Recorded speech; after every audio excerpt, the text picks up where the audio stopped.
infinite mistakes, yo. I believe. No, see, not yet. Go live? Go live? We live! Here we go. Alright. So, echo, echo. Let me make sure that people hear us, just in case. And hello, everyone. This is Noble Savage. My name is Chris Vella. This is Stephen Kirshner. Nice to see you again. Speak to you, however you want to put it. Yes, yes. Good to see you again. This is not a normal show. This is sort of impromptu thing. I think Stephen should explain. Sure. So I was talking recently to... Sorry, because we're in like a public office and we have a pretty good microphone, and Steven's voice is so epic and masculine, and that's great. Carries. But like, we're gonna be saying some hilarious shit compared to the mainstream narrative, sort of, especially him. Mine's, I guess, sort of like softened because I've been through it so much at this point that it's like, well, how many times can I go in this circle and think it's some I don't know, climax? But anyway, sorry. So I was recently talking with our mutual friend Megan, who is actually, for those who don't know, this is how I met Chris, because Chris is friends with Megan's younger brother. I added Chris online, and we started speaking, and then we eventually met in person. The rest is history, as they say. So 2 years of history.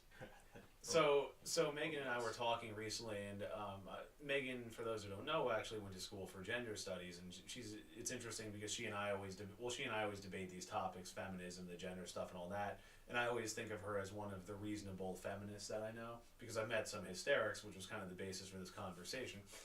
And I recently started dating this lovely woman, and I was talking about how I like her personality a lot, because I feel like she's the right degree of peaceful, calm, polite, all this, but at the same time, she's also intelligent, assertive, she can hold a conversation, all that. Like, assertive in a way that she expresses herself, not trying to pick a fight or whatever, which I guess is the correct definition of assertive. It's with an A, not a D. Dialectic. Oh yeah, no, there's an R in there. Like, they put an R in there. That was the auto correct. Sorry, helping me out. Sure. So anyway, as I was saying, we were talking about... Thankfully, if they're still here, they're used to us being awkward dorks. So that's fine. Continue. Anyway, we were talking about male versus female issues with dating, and one of the reasons I bring up is that this lady that I'm dating, like I say, I like her because she's that right degree of... she's polite, peaceful, respectful, but at the same time, she's not a mindless drone who just smiles and nods at everything I say either. And I was saying that I think... You're already on the line, Stephen, for admitting you like nice people. Go on. What I was saying to Megan, how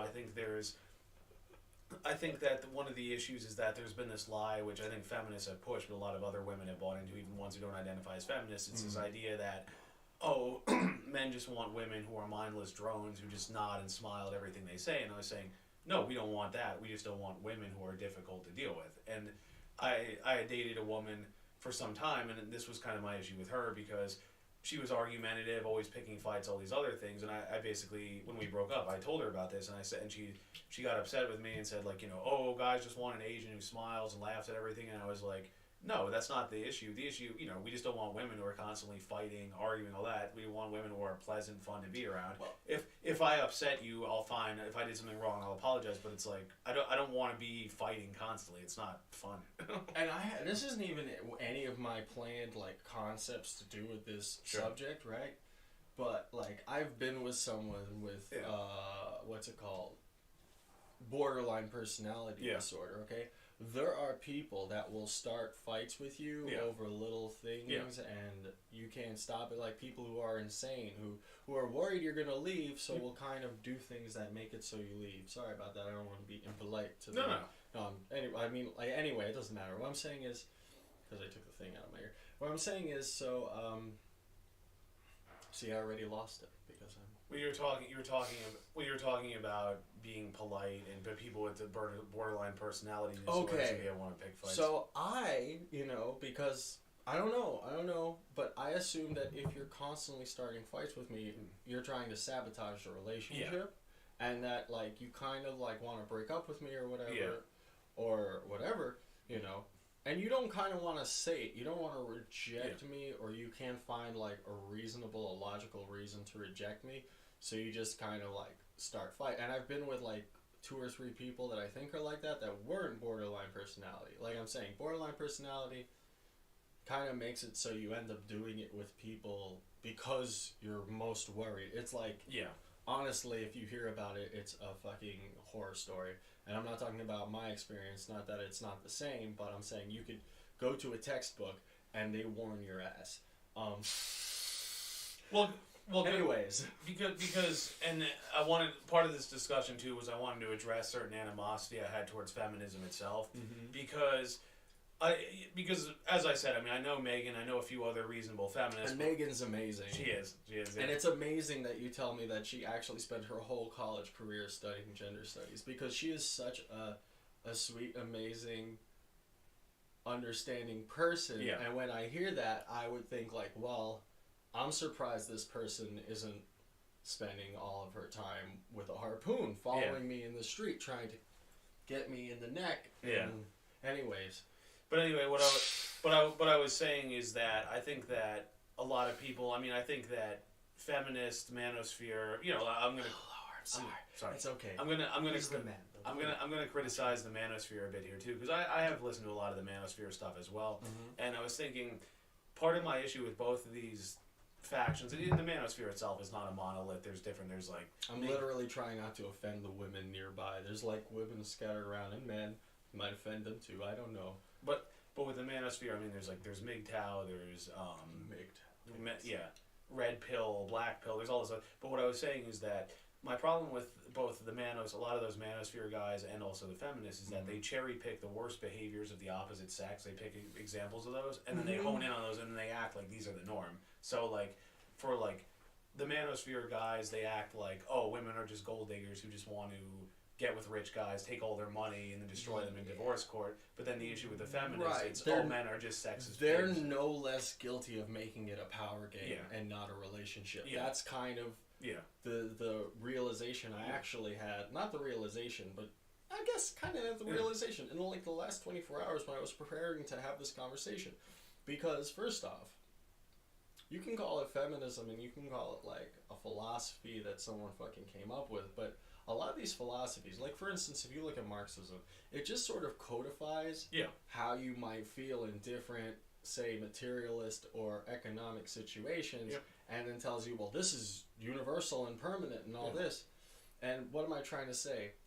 So feminism is kind of that. It predestines that everyone is in this category. They act this way. They're supposed to act this way. And if they don't, they're deviating. But what I'm saying is there's enough of it that's actually based on like real situations and how they actually feel in those situations, that I actually feel like feminism, the political idea, for me at least, is a red fucking herring. Like, for instance, if somebody tries to tell me something and it happens to be some talking point, I'll listen and I'll be like, okay, I want to listen. And you can hear the difference between somebody trying to explain something to you so you understand, you don't have to interrogate them or anything, just listen. And somebody who's trying to kind of beat you down with something. Yeah. And that's all, and I do find basically quote-unquote non-feminists, and I think we all both go through this, where we're friends with quote-unquote like supposedly anti-feminist women, and they're at most 10% different, maybe 20%, and we're not trying to insult you or anything, you guys, we love you, obviously, but it's okay, Stephen, take him first.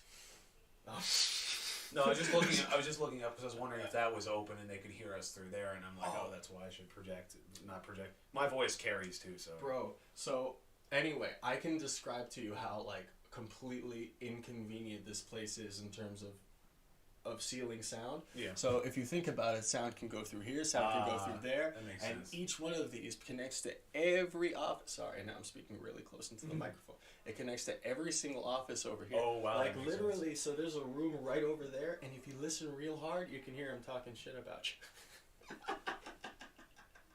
So anyway, back to the topic. What was I saying?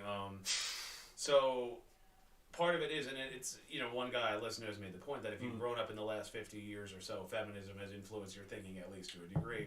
And I was saying I have a friend who, she's kind of right, libertarian-ish leaning, but at the same time, and does not identify as a feminist, but she sort of echoed that same sentiment, like, oh, guys just want mindless drones, whatever. And then, like, one of my other friends who's sympathetic to me, he and I both explained this to her, like, well, no, we don't want that. We want women that we can have intelligent conversations with. We just don't want women who are, and that was kind of what started this whole thing. But I think some of these feminists, especially the hysterical ones, they go into it just expecting men to want that. And then if you say anything to them when they're difficult, it's either you can't handle a strong woman, or I'm oppressed, I have a right to be angry, and in reality, you're just difficult to deal with. Well, they do have a right to be angry, whether or not they're oppressed, in my fucking opinion. I don't give a fuck. You could be angry about some stupid shit, and I don't have to give a fuck. That's my right as well. Yeah. What am I trying to say? So I remember the rest of my, supposedly intro point. Yeah. So I said, one thing, oh, if she explains it to me, what matters is how honest she's being, why she's doing what she's doing. Okay. Yeah. But then there's, keep forgetting it, but I keep coming up with it and going, that's brilliant. It's oh yes, so growing up, right, I definitely got that, feminist, grr, and it's not that I didn't, get the, opposite, it's not like there weren't people telling me, oh, girls do this, only girls do this, boys don't do this, don't be like that, but those were all obnoxious assholes. Yeah. They seem to be trying to bully me and degrade women. Yeah. And it's I'm not like that, regardless of whether or not I like pink or want to be, in a dress. I ended up, and not ended up, it was a choice, obviously. I aligned more with the feminist values I was being, shown.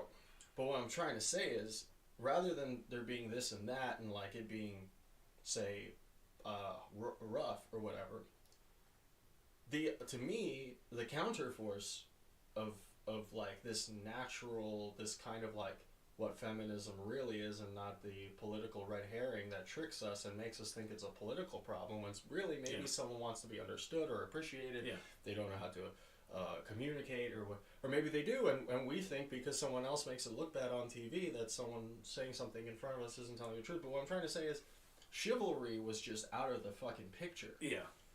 And that's kind of a really big fucking issue. And I'm not saying, obviously no one's perfect and nothing's fucking perfect. But if you don't, so this whole idea, oh, women are oppressed, that's the identical idea of women are more vulnerable, right? That's identical, right? But instead of vulnerable, you put oppressed. So vulnerable, say physically vulnerable, you would just say oppressed by nature. Yeah. So what I'm trying to say is, it's identical to the old social conservatism, but without chivalry. And then the guys are a bunch of dickheads, short-sighted, Kumas or whatever, fuckboys, whatever you want to call them. Even though I do believe there's a difference between the Coomer and the fuckboy. Yeah. So the Coomer is just a regressive nut job that after a few months of being what he is, you never want to associate with this character again. And a fuckboy is actually a dangerous person who will trick you into thinking that you've met an adult for as long as it takes to get with you, and then the moment that's over, they feel like they had a trophy, and you're just really. So the other thing I was going to mention is part of my hostility towards feminism is because you are hostile. Well, I'm fucking around with you. But there's a few reasons for it. I've had a few close family members, not going to mention names here, a few former friends, and I dated a woman who were all radical feminist types, and the thing was, the only impression whenever I tried to engage them, all I got was men are evil, women are innocent victims, shut up and agree with me. So if I engage enough people like that, after a while, it's okay, this isn't working. Yeah, that's why I don't buy, because you're clearly telling the truth. Yeah. That's the thing. So I'll end up, and I'm surprised, you're the only dude I'll be yeah, I'll counterpoint you, and barely. But it's yeah. But the thing is, you're so being honest, and then I hear what you fucking been through, and legitimately, and I've been through some shit, but I have not had somebody screw with me about my demographics when I was fucking with them Yeah. at all, ever. Yeah. And I've had some weird demographically minded people that didn't like, and they would be like, but you're different, la la la, some shit, you know? And I'm not with them anymore, and whatever, and you could talk all types of shit about the people I've been with. I'm not with them anymore, and whatever, and I tried. Whatever. Yeah. What I'm saying is... I did too. Exactly. Exactly. Because I think what we're both getting at is we want to give them a certain degree of charity, but there's a certain point where it's like, I listen to you, I'm sympathetic to you, and you just keep biting my head off because I'm not in lockstep agreement, and after a while it's like, that's not real. No, you're just trying you're trying to bully me into agreeing with you, and I won't do it, and then you get upset because you know. I desperately, and that's the thing, I might be crazy, and I do think that there are people who are not like this, and they stick out to me as dickheads, as full dickheads, and I know I'm a dickhead, but to me they seem like dickheads. But there are people who don't want to understand. No. They see other people's perspectives as somehow opposed to theirs, therefore, you know. And I'm guilty of it too. Well, honestly... I'm guilty of... I hear what you're saying, but I feel like you recently got out of some shit that's, like, painful and unnatural. Like, even me, like, what I recently went through, even though it's not the worst thing I've ever been through, this whole, like, benign kind of situation where I'm like, it's not really about politics. We might actually be trying to solve a natural problem right now. I can only even accept that after, like, a year. Mm-hmm. Like a year, at least maybe a year and a half or two of like accepting the reality of my situation and the difference between what I felt was happening before and reality. And even after that, and it's painful as fuck, and it only makes it worse the more real you accept it. And still I'm going...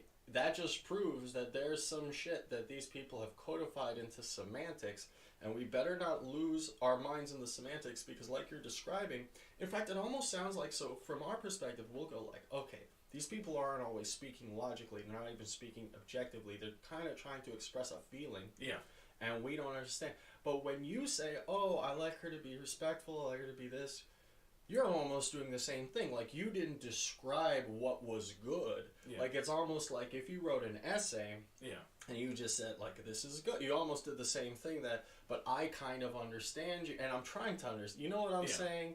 Like, you hear what I'm saying. Well, where there's a degree of reflection. That's why feminism sort of works, because when you hear it, you go, oh, well, men and women are equal existentially, you know, under the law, and guys, like, yeah, you know, we're all people, you know, when I accomplish something, it's the same thing as when a woman accomplishes something, and vice versa. But then you start reading what these fucks actually wrote down. Yeah. Well, because even stuff they say, like there was a whole thing about Anita Sarkeesian saying like, for those who don't know, she was big during the whole Gamergate thing, and she's basically a fraudster. But she basically said something. Yeah, I know about her. But she basically said something like, all men are oppressing women, you have a right to hate your oppressor. So you're basically telling women it's okay to hate men. Hey man, but, I like BDSM too, you know? I'm into that. But the point, and I think I said this to Megan as well, is if you flip it the other way, like you have a right to hate me. Sorry. But I make the point, like if you flip it the other way, like if a guy were to post on his Facebook feed, oh, women are trash, I hate women, blah blah blah, nobody would be surprised if that guy's not getting dates. But the thing is, exactly. But there are certain feminist types who will trash men, and then women will defend them, and then guys will even be like, oh yes, I agree, I feel terrible on behalf of my gender, and it's like they're just trying to get laid. That's all it is. That's fact. That's fact. And what am I trying to say? That kind of makes sense that the genders would be inverse, doesn't it? Yeah. Like that's the thing. We're not the same. We got tricked into half of this semantic garbage. Yeah. Like, of course, equal. Like, 1 is equal to -1, isn't it? I mean... Like, no, literally, mathematically, it's not equal, but it's also equal. I get what like, you're saying. and that's the way that male and female is equal. Well, that's literally the way that they're equal. Well, you know what I'm saying? I really recommend Rollo Tomasi's material on this. He wrote The Rational Male, if you don't know, and he talked about the differences between male and female, and he talked about, he's very good at explaining, because he makes the point, it's not one is better or worse, it's just we're different. Like, they've shown different men, gray matter versus white matter. Men have more of one, women have more of the other. Mm-hmm. They've shown that women, on average, of course. But they've shown that, like, okay, women are better at reading facial expressions. Even female babies are better at. So in high school, I was friends, and I don't even mind. This is a beautiful, intelligent, artistic woman. Her name is Rochelle Scott. I believe she's in Paris, like, still in the ballet right now, okay? Half black, half French, like half black American, half French or whatever. She was so much, and I was working out, like, I would lift 60-pound weights, okay? Like, and this woman's legs, she could launch me. That's all. Like, there are women stronger than me, I'm trying to say. Like, I accept. That's all. Like, I'm half a chauvinist. Because I love women. But I want to be there for them. Shit. But the point, like I'm saying, and he has more stuff on this, like there's differences at the cellular level, differences of bone density, all this. And the point of saying this is not one is better, one is worse. It's just we evolve differently because of different roles we played, so that leads to different strengths and weaknesses, differences in personality. And it's like, but if you keep acting like, not you, but people in general act like, we're the same, and then there's differences and they're surprised, it's like, well, that's why there's a disconnect. Well, you don't treat people the same because they're physically the same. If you're only treating people because they're the same, because they look the same, or they have the same amount of something, then you're actually an asshole who thinks that people are different because everyone is somehow physically different. Like, you could get factory items, and each factory item will have different amounts of atoms somehow, unless you have this really effective, like, 3D printer that you got, like, somewhere. And probably still that doesn't work really perfect, you know, or it works, but, like I'm saying, like, so identical doesn't exist. In fact, there's a bunch of things spinning around everything that never stops moving. How could things be identical? Like, anyway, so literally, this whole idea of physically, like, equal is a purely abstract concept, and outside existentialism, in the realm of materialism, in the realm of, say, income or the human body or anything like that, it's nothing or some sort of horrible physical crime. Well, but like, even, we'll just cut everyone up until everyone's the same size. Okay, we'll just bleach, or no, we'll start coloring people. Like, what are you gonna do? Like, no, you're not gonna do any of that shit. We're gonna have to rob some people. Like, no, they're gonna come after you when they start seeing you do that shit, and they're right. But even you know, it's been pointed out. I mean, even our dating strategies are different. Like, it's a whole thing about, like, you know, men will date women that are their level or below, but women will date men that are at their level or higher. Like, for example, but that's like why Charlize Theron has trouble having, like, a long-term partner, because it's like this beautiful woman who makes all this money and she wants a guy who's wealthier and more famous than her, and it's like that's a handful of people. But I can't help but feel that if that woman's character was not somehow sabotaging her relationships, that man would not mind. That a man isn't like, oh, an attractive, confident woman, oh, she's got money too, oh, I've got it fucking made. That either there's a part of her that's going, well, why isn't he working for me? Why isn't he providing? Or there's a part of her going like, yeah, I work so I can take advantage of these people and blame them for it. And be like, well, why aren't you working? Why aren't you providing? It's one or the other. Either she's legitimately, like, not into it, or she's into it because, you know what I'm saying? But if she's not getting it, I can't imagine. Like, I can't imagine seeing a woman and being like, oh, she's got money and she's attractive, and like, oh, I'm not into that. I would feel weak. It's like, no, that doesn't make... It sounds like she wouldn't be into me. But also, even the way the culture views it. Because think about it, like, Britney Spears married one of her backup dancers. Everyone made fun of her for it. But then, like, rock stars sleep with groupies, bosses with secretaries, rappers with women in their video, on and on. Nobody says anything. Yeah. Like, because it's the idea of, oh, this wealthy, powerful guy can get all these women. But then if this wealthy, influential woman sleeps with, like, someone who's working under her, she gets made fun of. So even, like, things like that. That is fucked up. I get it. Like, I get it. Yeah. But then I do get it. Right, but then... And there are people better than that, too. Yeah. Like, I'm sure there's people who got with their pool boys or whatever. Yeah. Like, But it's also are they getting with in terms of marriage or just fooling around with? Yeah, that's real. Like that's just it exactly. Like so like the person that it works cougar out wants for to sleep with the isn't the person that works out for isn't gonna have any fucking reason to make a fucking Newsweek magazine article be like, oh, someone's got to solve my fucking problems. They're trying to let it so you don't know how valuable their spouse is, so you don't bother them in their fucking house. That's the real world. Like, that's the same thing with the investment world. In the investment world, nobody's telling you what the good investments are. No. I'm listening. I'm halfway through my economic journal right now, and I listen in silence. And the people here hear music and my bullshit. Like, literally. Yeah. While I'm venting about hearing all the terrible shit around the world. Yeah. And nobody fucking tells you, like, literally, I've seen so many people ruin their lives because of fucking, like, stories they heard from people who don't have relationships and fucking aren't happy to this goddamn day. Like, and I feel like I'm one of those people right now. That's the thing. That's why I stopped giving fucking advice, because I don't have any relationship. You have more relationship than me, and he doesn't want to say it's official because maybe not. Like, maybe, who knows? It's just like, you know, and I'm happy for him. I'm optimistic, but I want to make sure for sure because it's happened to me a few times where I've gone on a few dates and the first one or two goes well, and then the others don't. So that's why, like, I make sure I know for sure. I don't want to get my hopes up and be disappointed either. So I make him wait like 3 weeks at least to a month, and we gotta act like we're in a relationship together without being in a relationship together. Yeah,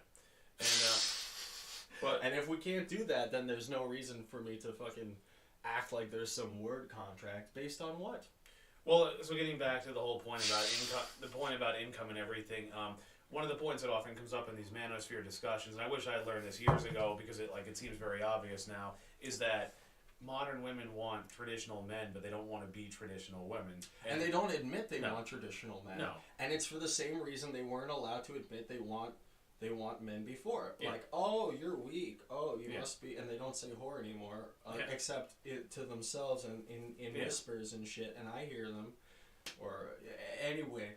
La la la. But it's the same shit. It's the same fucking prehistoric ass shit. But you figure it out when you break it down, because it's like, do you want to pay for things or do you want the guy to pay? I want the guy to pay. If an armed robber breaks into the house, who's going to protect? Well, it's not going to be. No, I'd rather him pay for a fucking thing than I'll kill the guy, and she can pay for half or whatever, you know.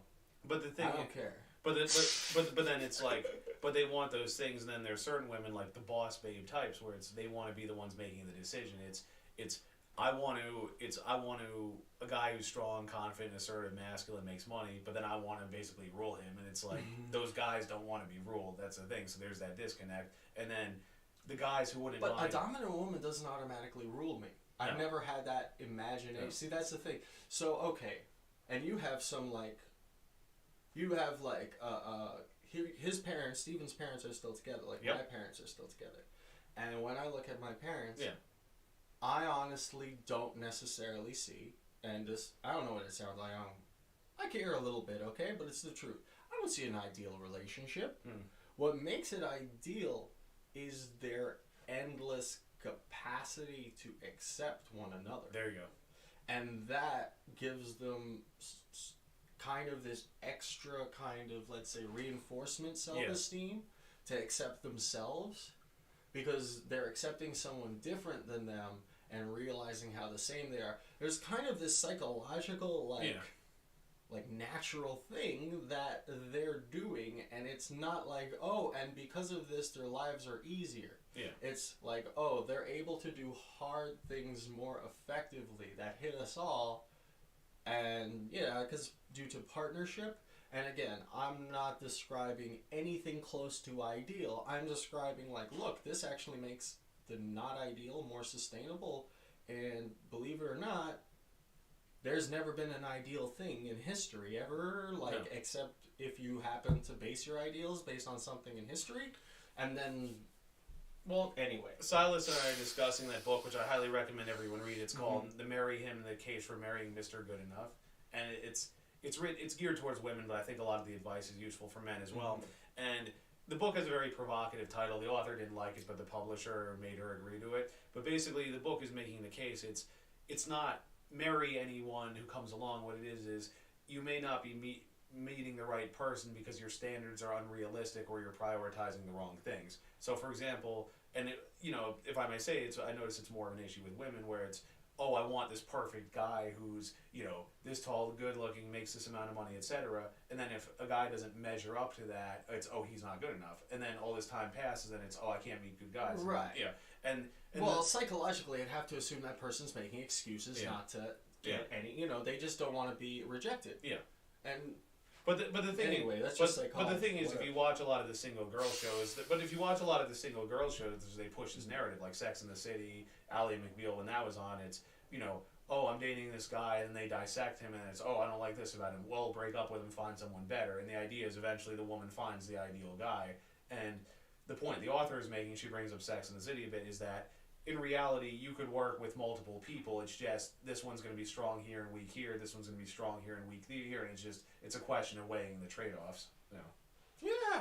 It's like you could make a relationship work with most people. It's just what compromises, what are you willing to trade off. But like this idea that there's one person who's 100% perfect for you, because like you said, what's ideal? And I made this example. You decide. But I made the example with Silas. I'm like, you don't have a job where everything goes perfectly. You don't live in a place where everything's nice all the time. You don't always get along with friends. It's like, why would you expect a relationship to be perfect 100% of the time? It doesn't make sense. You learn you can adopt tastes because you love someone, and they can fucking leave you afterwards anyway.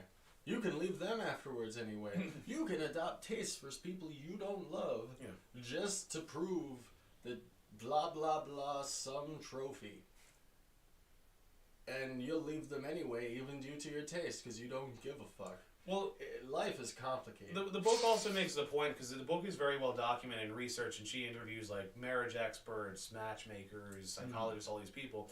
And I forget if it was one of the relationship experts or whatever, says that like even the most successful couples have at least 4 major areas of disagreement that they never reconcile. And I was thinking about that with my own parents, like. My mother's a conservative Republican. My dad's a left-leaning Democrat. They argue about politics all the time, but they still get along. And my point is, because the other thing that happens I've seen too. Shit, right? But the other thing that I've seen happen too though is that people will get with someone who's exactly like them, and then they get bored because they're like, we just agree on everything. We talk about the same stuff, and there's nothing like interesting or Well, and. You weren't raised in like New York City, no, and that's definitely like power to you, good for you. Like, so New York City has like America Syndrome squared. What am I saying? So everyone here thinks they're a main character. Yeah. So you see someone that's like you, a lot of these people, they'll just get into fights with them immediately. Like, oh, like I'm that guy. Yeah. I'm that guy. Blah, blah, blah, blah. Yeah. So you probably didn't come from a town of psychopaths, all of them. So power to you. My town was mostly. I grew up in a town upstate, close to Poughkeepsie. I always say Poughkeepsie because it's like the nearest major city. People have heard of it. You don't have main character syndrome. Well, I mean, like, okay, it doesn't matter where I really come from. I'm not that special, My graduating high school class had 80 kids in it, so it's like. You don't get that much smaller. Like, if you go way upstate there... If you go way upstate near Albany, I have some friends, they had, I think, 30 kids in their class. Upstate is beautiful. But that's, like, Cherry Valley near Albany, which is, like, middle of nowhere. Like, beautiful area, like, cows walking along the road, like, mountains and everything. But it is the middle of nowhere. Like, it takes, like, an hour to get to, like, the mall or something. My education was great. At least my elementary and middle school. I'm just saying that literally. Like, there's... Like, different places have different cultures, and New York City has this weird... extra main character syndrome that all of America has. All of America has main character syndrome. It comes from like the idea of individual rights, basically. Like, oh, you think fucking self-determinism. Yeah, it's like, why would well, but anyway, what am I saying? Yeah, that's part of why people who are here, they have trouble moving out because they don't realize that there's an element of like. When you go to other places and they're like, oh, you're from New York, they know you? And you want to be known by the TV? Like, because you were raised on the TV like me. So you got a little fucked in the head. And now you're from New York and you think you're special, but really, You're one of a million. Well, where I would push back a little bit though is that like where I'm from, you see a lot of the big fish in the small pond mentality because like there were certain people who were like the top athletes in my high school. My high school was small, so they thought they'd be great, but then they go to college and they're third string if they're lucky. So it's like it's a big wake up call for a lot of people. Like, yeah, you're the best looking girl in the class, but then you go to a big college, you might be like okay looking. It's just because you weren't competing with that many other people. You may be the top athlete, but then it's like, you know, again, you go to college, it's like, and then the thing is, I knew at least one or more people that would lie about their college experience. Oh yeah, I'm the starter here, and then you find out they're like third string or whatever. Yeah, so, thank God by college I was done being full of shit. God bless. But I think this is why people from small towns like me need to get out into the world, because then you realize I don't know everything, I'm not the best, and you have to compete with people that are, and you become better in the process. Right. Yeah. My big realization was you're not going to get any better at anything bullshitting. Yeah. Like, and I can't even blame anyone else. I was just a fucking coward, and I just wouldn't fucking want to be like, oh, I have no experience in this. Oh, I don't know. Oh, you know. So I acted like I had more experience than I did. Now I have a shit ton of fucking experience. But yo, the realization of wasting that much time was worse than any humiliation of having admitted that I hadn't been somewhere or done something. Like, just admit you suck. Literally, just admit, like, just start from one push-up. Just be weak. Just do it. We're all fucking weak. We all start from nothing. Just do it and you'll have some dignity. And I promise you, everyone with respect will respect you for trying. You make shit up, you're nothing. But it was the same thing with cooking in culinary school. Like, there are people with minimal experience who see themselves on par with talented chefs, and then they go to restaurants, they struggle, and it's like, now some people obviously improve and then they do rise to that higher level, but the point is, it's good to see people like that humbled, because it's like, you have a few months, a year of experience. You don't know everything about cooking. I mean, there are people who spend decades specializing in certain cuisines. Yeah. It's like, you worked in one place for a few months, you're not an expert all of a sudden. I've never cooked, and I've been, like, I've worked in catering mildly as, like, supervisor and waiter, and catering is intense and high pressure, and like, yeah, I'm never mean to servers anymore. Like, not that I ever was mean to servers. Yeah, same. I've never, you know, like, I don't know. Like, you have to be a dick to me on purpose. Then I don't care who you are. You could be fucking... Anyway. It's either that or like you obviously don't care. That's the other thing. Right, that's what I mean by being, like... You're rude, or you obviously don't care about your job. And, that's where I draw the line. Right, but exactly. But basically, wow. You know, handling people's food...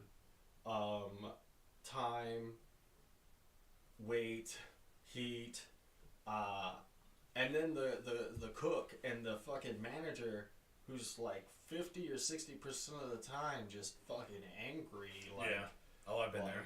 Yeah, like, you know, and the cook's gonna be angry. Everyone's angry except, like, the waiter is allowed to be least angry, because he has to deal with people. Like, and at one point I was a manager, and I tried not to be angry, and all that meant was that my higher-ups had me say all the fucked up shit in a real nice voice, and it would get more people to do it, and I just ended up feeling worse for getting people to do shit that I wouldn't even come up with. Yep. Being called a manager and shit. Like, it was just... That's life. Anyway, New York City, that's why I'm continuing. But as I was saying, I think that's good for people, because the other side of it is, like you say, you grew up in this environment, but for me it's like, with a small town thing, people kind of go either way. Like, there are people who stay there and just never leave because they don't want to leave their comfort zone. Right. And then there are people like me who didn't like it and wanted to get out, and I think long run that's better, because then you see more of the world. Like, my dad's like me too, because, like, the town in Massachusetts, East Hampton, Massachusetts, where he's from, my grandmother lived there her whole life, but back then that was normal because...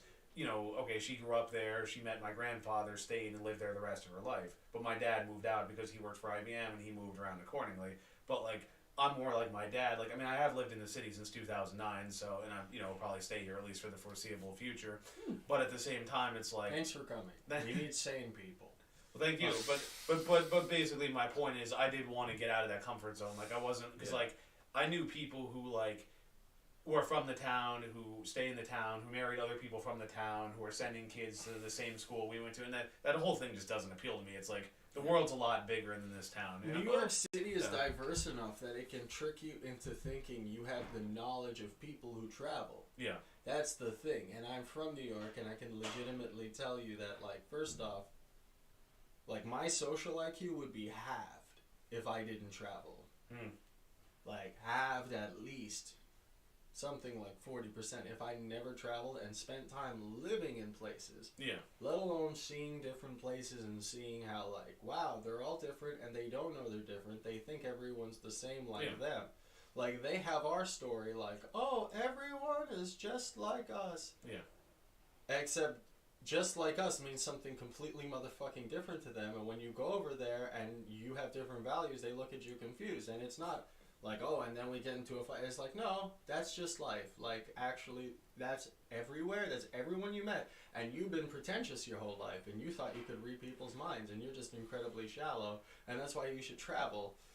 But I saw the same thing in my small town. It was funny because people would meet kids from other schools and think they were weird. And I'm talking like schools within like a few miles of each other. Right. But because it's this one little like. I'm not above it. But it was funny because like I had these like two friends. One I'm still close with currently, and like they were popular at other schools but disliked in our school. Right. And it was funny because they would go to this club in Poughkeepsie, and that was like all the people from the area. Well, not all, but a lot of people from the area would hang out there, and the people in our school were surprised because at this club, my two friends were popular and like they knew the bartenders, girls like them, all that. But the people from our school were surprised because they're like in our school, those two guys weren't popular. But they don't realize that like, okay, that's just within that small school. Outside of it, they know plenty of people. And I think that's where people from these small towns like, well, groups of people are automatically stupid by relying on words other people say and not things happening in front of them. Yeah. But my friend, one of those rule of thumb. Sorry. But one of those friends summed it up well. He said like the people in our town, he's like they weren't even in a bubble, they were in a box because at least a bubble you can see out of. And I was like, I think that's a good analogy because it's like you just described, they live in that same town, they think everyone's like them, and then when they meet people that are a little bit off from that, they're surprised by it. And it's like you just don't know the world. Well, I come from a third world country, so just like it's not a third world country anymore. It's now developed. Yeah. But like literally 100 years ago, like so this little rock in the Mediterranean, like not the whole country, just a little rock, right? Like the side. Like let's say a rock the size of half of Manhattan, half of it. Okay, the lower half. Imagine there's a rock like that, but instead there's like 1/4 of the amount of people in lower Manhattan on that rock, right? And there's like 4 or 5 little towns on the rock. Now imagine the 4 or 5 little towns each act like a separate fucking country and act like the guy with the identical fucking language to the town like east or north of him is like literally like an invading Mongol army just because they're bored and stupid and like having nothing to do but fucking farm dirt for 100 years apparently makes you want to throw rocks at not your neighbors, your neighbors.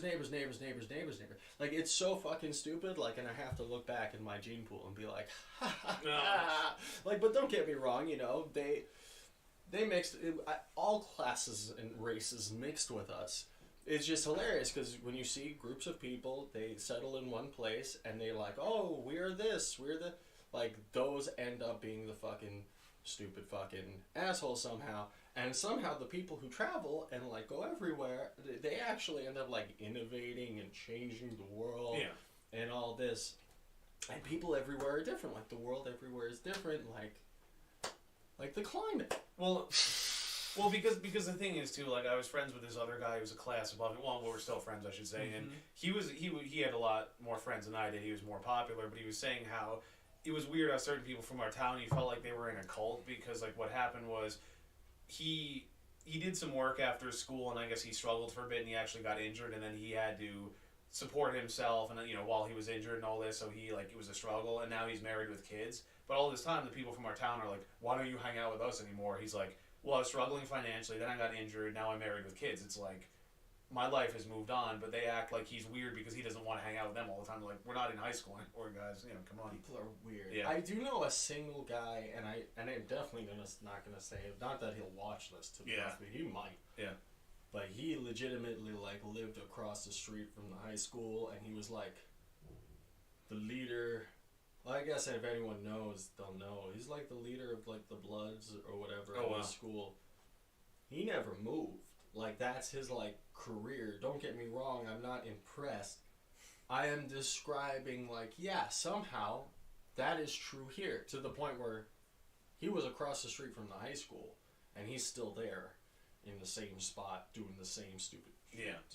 Well, but it's funny how this cuts across families too, because like I know these two sisters, and it's funny because one is like a real homebody type. Like, she went to a college in another part of New York State, but it was too far, so she came back and went to a local college. And she married a guy from our school, and they live in the town we went to school in, and they're sending their kid to that school. But then, like, her sister's the opposite. Like, her sister went to, I want to say Cornell, and then, like, met her fiance in Pennsylvania, and now is in Colorado, and, like, she's the opposite. She's, like, she has, like, a sense of worldliness. So, that's, you know, that varies amongst families, too, which I think is interesting. Yeah, that makes sense. Yeah, see, exactly. Like, and then, and we've definitely drifted from it's alright. It's alright. Oh, I don't mind. Yeah, I'm down. Like, did you have any more thoughts on the feminism and dating? Oh, no, sorry. I said Valentine. It's feminism. Yeah. Exactly. See? Exactly. It's all bullshit to me. It's like, bullshit. I mostly made the points I think I was going to make about just, like, misconceptions about, like, what do men want and all that, and you said you were talking about women being extra judgmental, and how literally they'll have these, like, well, maybe 1 in 100 men are like this, but then they'll act like, oh, you're supposed to meet this standard in exchange for,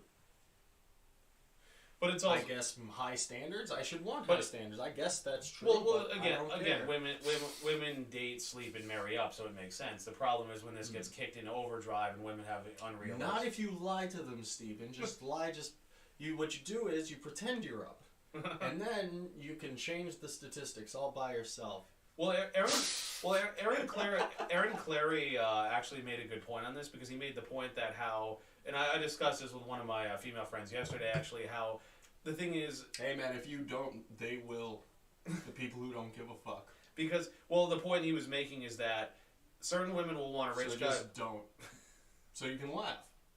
Because it doesn't work. Sorry, continue. But the point is, certain women will say they want a rich guy, but what it is they'll pick a guy with a flashy lifestyle, but what they don't realize is that guy may be living beyond his means or going into debt. Like, I'd mentioned I had a friend who traveled a lot, but he was like 20 grand in credit card debts, and he had student loans and other things. So you could say he's living well, but he's spending money he doesn't have.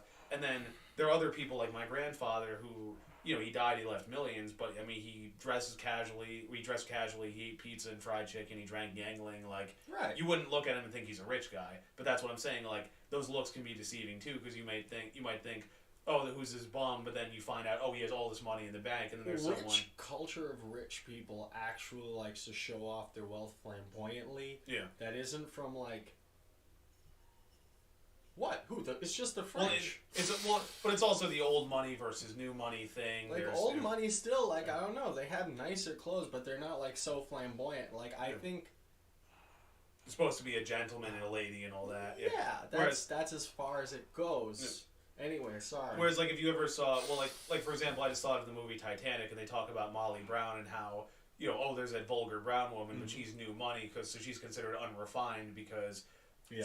She came into money later because her husband struck gold or whatever it was, but at the same time, she didn't go to finishing school, spend all this time in like university. Education. So she was considered kind of rabble, even though she came about with money. Whereas these other people, oh, my children are going to go to finishing school, boys' schools, the best colleges, etc. Right. Yeah, they don't value money; they value connections. If you have money, they rob you. Yeah. If you have connections, you're rich forever. You can look at fucking everyone's favorite guy, Karl Marx. Sits on his ass, does absolutely fucking nothing. Yeah. Before he even dies, people are like fucking shooting at each other and killing each other in the street for him. Yeah. And he's like, oh, those aren't mine. Those are just people doing the things that I said. But I didn't mean the things that I said. That's why it contradicts itself. And the contradiction is how the dialect plays out. Because it's made to make people who agree with each other think they disagree with each other because of the words they're using and kill each other and think it's productive. And we have 100 years of evidence that that's basically it. That's but the one other point I think I made more than 100 years. I'm sorry. Continue. Yeah. Well, the other point I think I made with Megan as well was that people have to be honest with themselves about what they bring to the table, and I think it's tough. You have to be brutally honest with yourself, but I see a lot of the attitude today of like, again, I see it more with women. Maybe this is just what I see, but it's like men will, like, most men are not expecting to get supermodels, but there are moderately attractive women who think they can get any guy they want, and then it's settling if they don't. And then I get blasted for pointing this out, but I make the point. But like, again, what do you bring to the table? Like, if I want a supermodel, I have to become extremely wealthy or be really good looking or whatever. But it's like, she's not going to just come to me because it's the equivalent of like deciding the price in a transaction single-handedly. Well, buyers are going to go as low as possible. Sellers are going to go as high as possible. It's like, both those things can't happen. So there has to be some. You have to either produce value or find a way to show that you have value or whatever. Because otherwise, it's like, why? Like, you can want to sell a Honda Civic for $200,000, but that doesn't. Why are people going to pay that? You know? That thing I showed you. Yeah. That's not the greatest or the worst thing I showed you. The picture. Yeah. That's not the greatest thing or worst thing that I could say that I've had contact with, let's say. Yeah. And that wasn't a supermodel. Would you say... No, just attractive. Would you say... Right, exactly. I was going to say, would you say that's bad? Would you say that because that's a supermodel? Because, like, maybe, a woman might think, oh, that's not attractive because they haven't seen the person the way... Okay, what I'm saying is, why would I give a fuck if what anyone else thinks, or if a magazine, like, why, like, literally, and this is just me, and I'm a different person, like, I'm a Cancer, I'm not saying I'm different than all the other guys, I'm saying I'm a specific person, I'm who I am, but your status, I don't give a fuck about your status, I give a fuck about your status in my life, and how you treat me, whether or not you are a piece of shit in my life, or a good person in my life. Now, don't get me wrong, that's fucked me over every single fucking time. So I am clearly not the expert, and this is not a virtue, and I am describing, just feelings, and I'm just kind of shouting at a microphone. Well, it's also, in this book I was mentioning talks about too, it's just amazing that they think I care about their status. And it's like, no. Well, you can care about mine. I still don't care about yours. Well, it's also acknowledging that certain things that we just assume are benefits come with other costs. And like, for example, a woman may be beautiful, and it's cool seeing her next to you. But then all these other guys are going to be interested in her. Guys are going to try to get with her, and then how loyal will she be and all that.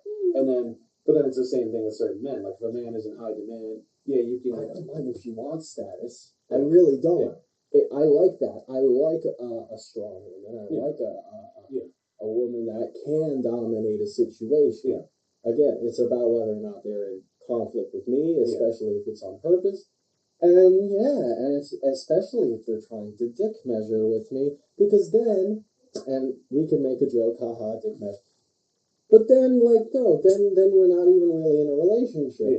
Then really, it's a competition. It's a game of sabotage where she doesn't want to blame herself for breaking up with me.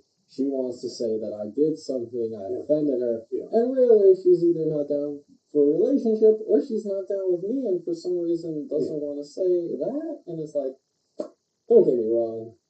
Usually, it's a relationship thing, as far as I can tell. I don't know why it lasts that long. It was just me. There's other guys, right?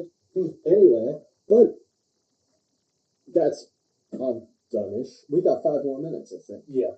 So my point with bringing that up is that certain things that people just assume are benefits come with other costs. So like the beautiful woman, but also, but a guy with money, same thing. Like, you have money, women find that attractive, but at the same time, how many women will try to get with you just because you have money? I don't think women actually find it attractive. I think that the women who act like they find that attractive are as opportunists, say, as a man that acts like, yeah, I'm gonna marry this woman because she's physically attractive. Yeah. It's like maybe he even thinks that. Like maybe he even thinks that, but he's wrong. Like she's gonna get old. You're gonna spend money, and then you're gonna be like, wait, I like money and I like being protected, but I really like it if he thought about the gift he got me this Christmas, you know?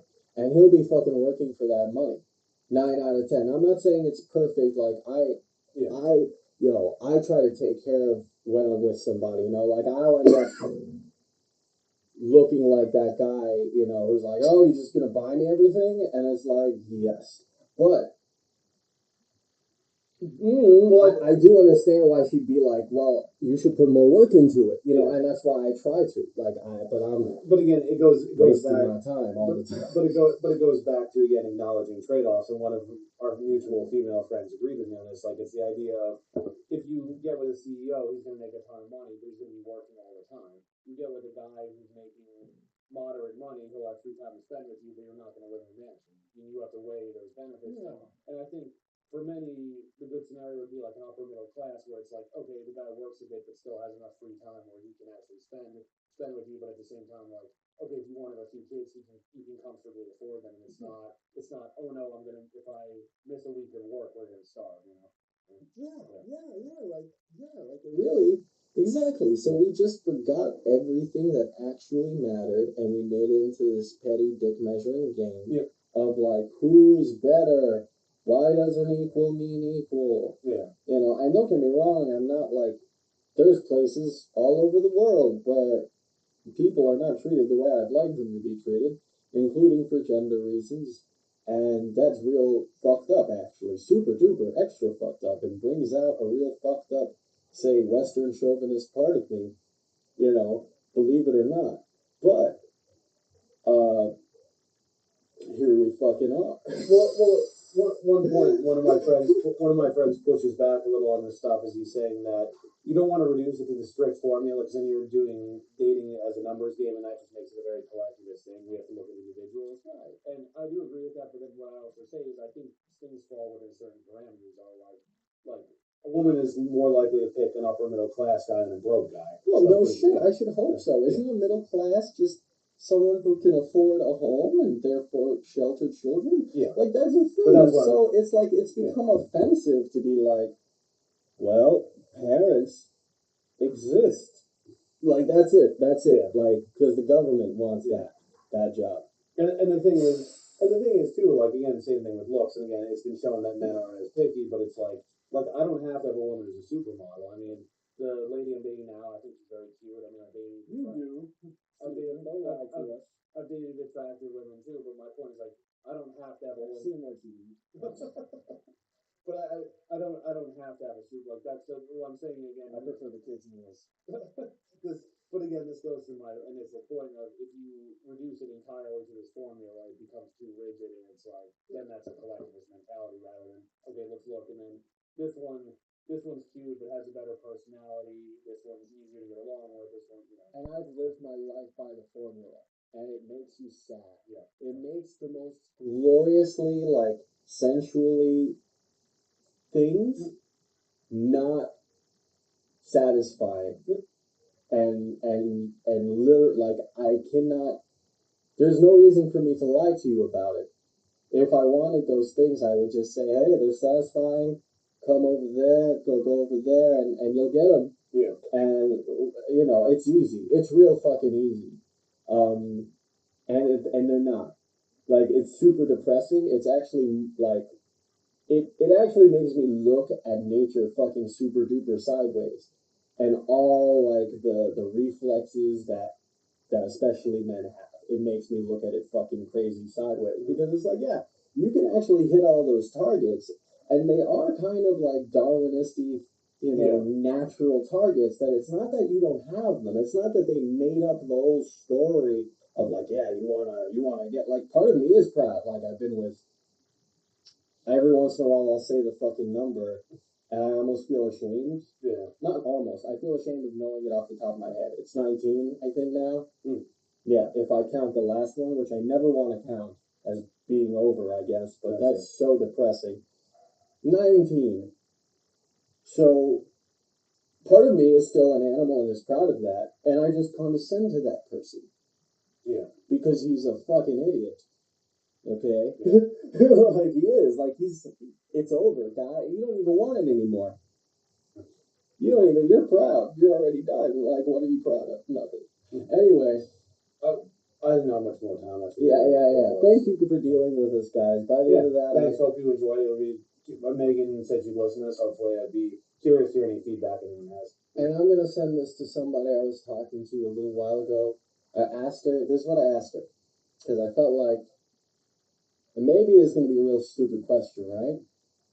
So I just asked because this is, yeah. And sorry, this is like a separate tangent, guys. So if you want to stay extra, this is like a separate tangent. It's not completely separate, but you'll hear it. So I know this person that's, let's say, a feminist astrologer, right? And I heard them say something that, if you, in my opinion, if you know anything about metaphysics, is actually sort of absurd, which she basically equated a feminine mentality with giving rather than receiving. Which, if you study metaphysics, you know that the female receives and the male gives, and that's just kind of basic. It's like, okay, so I looked at her and I was like, wow, that's hilarious. Okay, but this person must have then an opposing view to mine, and the feminist view and the feminist view that is opposing to mine. So I asked this person today. I asked her, so if a man finds a woman attractive, because I literally think that feminists don't actually have an answer for this, Yeah. and she gave me the no answer. And I'm not going to put her on the spot, but she gave me the no answer, and there's a million feminist astrologers out there. But I asked her, so let's say a man finds a woman attractive. How should he treat her? I just asked her this. And the answer was no different than if he doesn't find her attractive. And I was like, I hear you and I understand what you're saying, but she had a good explanation. Sure. She was like, well, you're putting a lot of pressure on the person. And it's like, well, I know that, like, but the fact is that the more you kind of act like you can do something about it, the more they blame you for it. Yeah. Like you're actually in charge of their insecurities and they don't like that they're ashamed of what they like because of something to do with you. And it's like, well, the only thing that I can do about that is you can like me less, or, that's it. I can make myself less attractive, but literally, if there was nothing there, then there's nothing to be sensitive about, and then there's nothing for you to be pressured by, because legitimately, like, I've had women have crushes on me that I wasn't at all attracted to, and don't get me wrong, I felt that, but I didn't feel pressure. Yes. Because there was no way that was going to happen. Yeah. And I'm not saying, like, don't get me wrong, I understand men are obviously more dangerous than women. And I guess I don't view myself as being physically threatening because I try to make kind of, I try, but how do you make yourself not physically threatening? I guess not. I don't fucking know. But I do understand men can be fucking abusive and crazy and stupid. And if you reject a man, it'll be like, oh, you're a whore for not having sex with me sometimes. And it's so fucking absurd that for me, as a normal fucking guy, it's like I don't fucking believe it. Like one point, I overheard that someone treated my sister like that. And I want obviously to annihilate that.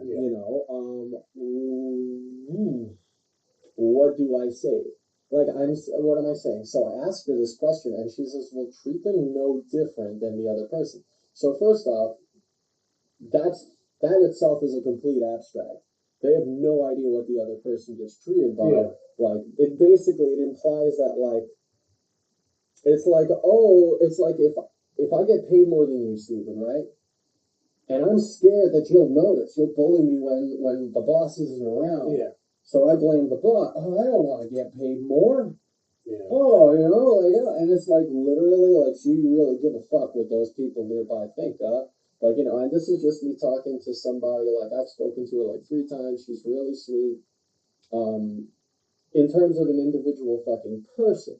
But literally, like, and I've been shy too, especially in elementary school. That's why I became such a bullshitter by like high school, because I was so shy that I didn't want to accept the people that I actually cared about, and I ended up with people that were just physically attractive and lying, and so I never had a real relationship. And it's like, yeah, guy, if you don't believe me, then I'm sorry, but you're the guy in the trap I'm talking about. Like, that's all. And maybe you have different wants and needs than me, and that's cool. Like, I don't care. I'm describing what happened to me.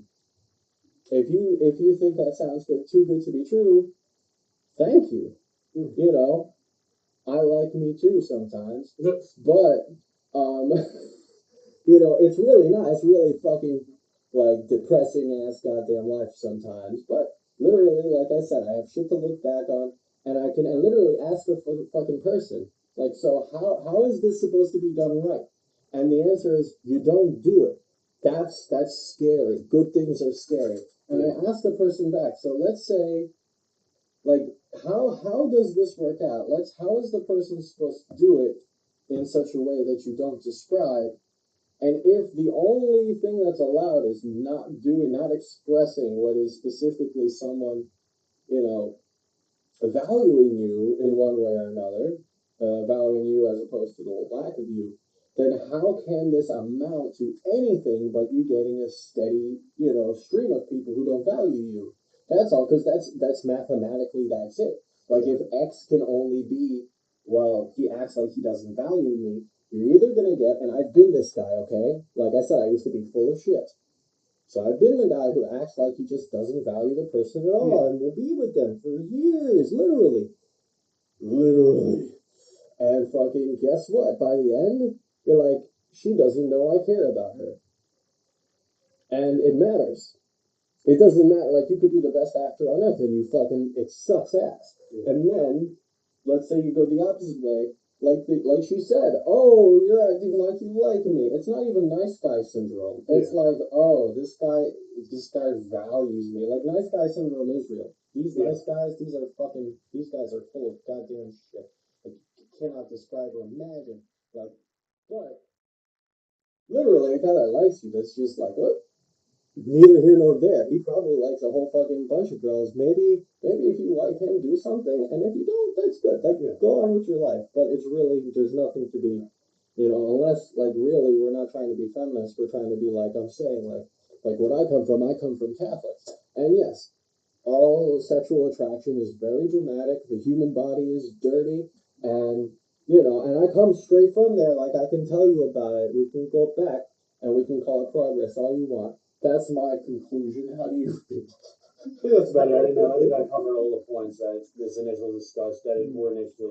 that started this whole discussion.